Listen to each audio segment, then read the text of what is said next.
This video is sponsored by Squarespace. If you need a website or domain, go to squarespace.com/GeorgeHolden to get 10% off your first purchase.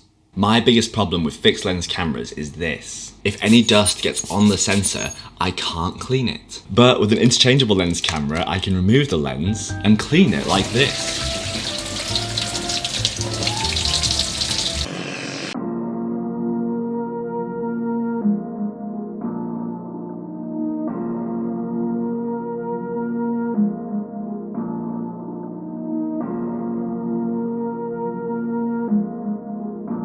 Is it just me, or are fixed lens cameras like so hot right now? For many people, including myself to be honest, this feels counterintuitive. Why spend all this money on a camera to have a fixed lens and you can't change it if you need a longer or shorter focal length? These cameras equally attract pro photographers as much as they attract casual photographers who are looking for something small, stylish, but also very capable. But some camera manufacturers, including the one that made this camera, don't know what this means. No one knows what it means, but it's provocative. Beyond the stylish and compact form factor, there are some valid reasons why people prefer fixed lens cameras over interchangeable lens cameras for street photography.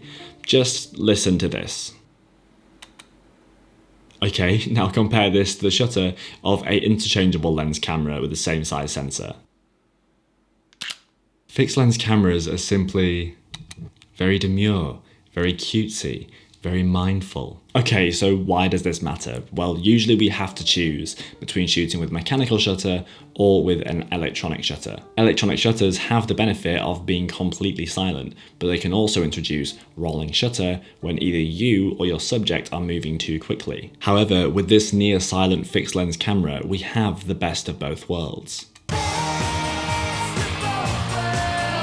I'd like to take a moment to thank the sponsor of this video, Squarespace. I've been using Squarespace long before they sponsored the channel. I use Squarespace to run my store and to send out my free monthly newsletter using their email campaign tools. Updating my street photography portfolio using their image galleries couldn't be easier, and it's the best way to showcase your work outside of social media. Their easy to use templates and drag and drop design tools mean that you can create a professional looking website with no prior web design skills. So why not get started at squarespace.com with a free trial?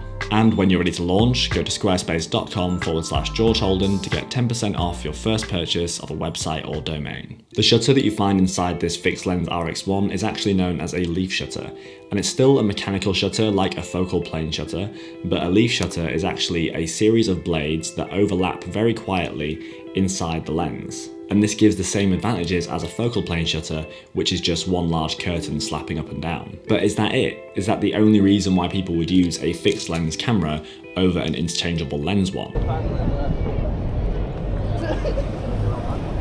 I've been using this RX1 for nearly 2 months now, and despite the fact that it's technically a cyber shot from Sony, it has continued to surprise me with just how nice the images are. Given all of the technical drawbacks in terms of the interface, the autofocus, etc., it has still managed to surpass my expectations. This camera is the first from the lineup before they got the significant upgrades with the EVF and the resolution, and the tilt LCD and the AF. And having used this alongside other mirrorless cameras, other compact cameras, my phone, film cameras, I think it still offers a unique value proposition, and I think that's something that Sony and many other brands are currently missing out on, while some other brands are taking the opportunity to jump on this clear want for fixed lens cameras. With the full frame sensor in this camera and the 35mm f2 lens, it still delivers outstanding image quality even compared to modern cameras. And it does all of this without appearing to be an overly serious camera.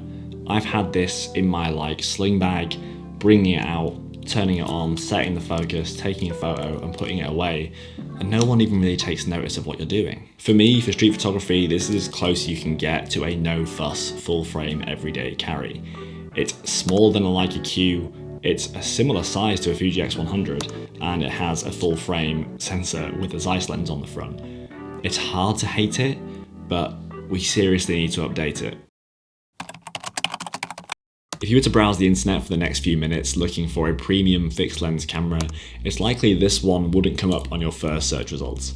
Instead, you're going to see 3 different cameras from these 3 different brands. And this is for good reason. These 3 brands are making fixed lens cameras right now, all 3 of which have had releases in the last 12 months, whereas this little RX1 hasn't had an update for the last few years. Realistically, the main competition for any new fixed lens camera has got to be set at the Fuji X100. Sitting in the middle ground, having 6 different iterations that you can choose from, it's not getting any less popular even after the peak hype of the Fuji X100 V. And for a lot of people, the standout feature of a Fujifilm over what would be a new RX1 iteration is going to be having the film simulations available without needing to edit. But really, who needs Fujifilm film simulations when you can pick up my film simulation preset packs? I have my Fujifilm film stock presets, my Kodak film stock presets, and my naturally filmic presets. You can buy all 3 of these packs together in my 3-pack bundle. These are the presets I use on 100% of my photography across every single camera you've seen me test on this channel. And I stand by them as some of the best film simulation presets you can buy. And the first 10 people to use this code will get 20% off my entire store. It's no secret that Lumix share a close relationship with Leica, and over the years, Leica has made lenses for the 4/3 mount, and they have both released the same camera with different branding. Take the Leica Deluxe series and say the Lumix LX100, that was the same as the Leica Deluxe 7. As much as I liked the LX100 when I had it, I don't really see a new version of that being the best move for Lumix. If they brought out a new fixed lens 4/3 sensor camera, sure, but maybe it's unnecessary. But because they're pushing so much with the full frame side of things, surely it's not outside the realms of possibility, could there be a Leica Q Lumix camera?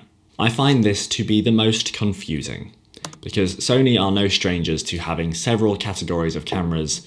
We have the A7 line, the A6000 line, we have the Cine line, now we have the ZV more pro line and the ZV super consumer line. And of all the different categories that we have from Sony, this little Cybershot RX1 that, to be honest, still stands out among cameras that you can buy today, I think seriously deserves an upgrade. I know there's the RX1R and the RX1R Mark II, but I'm just lumping them all together. Same form factor apart from the EVF. Sony have made a fixed lens camera in the last few years. They made the ZV-1F, and it is a little camera, pretty much the ZV-1 with a flip LCD and a fixed lens that had a full frame equivalent of 20mm, which this shot right now is at 20mm. So perfect for creators with a little sensor. However, when you look at it, this little plastic thing with a little fixed lens, albeit a Zeiss lens, you compare that to this thing of beauty, and you just wonder, well, where's the pro end? Where's like the premium end to give us something like this RX1?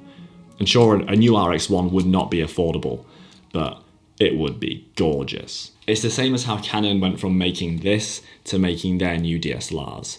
What happened to just having pretty cameras? This is the L3, I have the 7 over there. You got some amazing full frame cameras.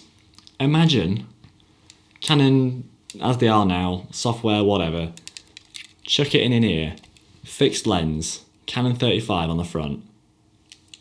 Ooh, we're cooking. We are cooking. I actually went into this idea in a lot more detail in this video here, where I tested out the R6 Mark II and the Canon 28mm.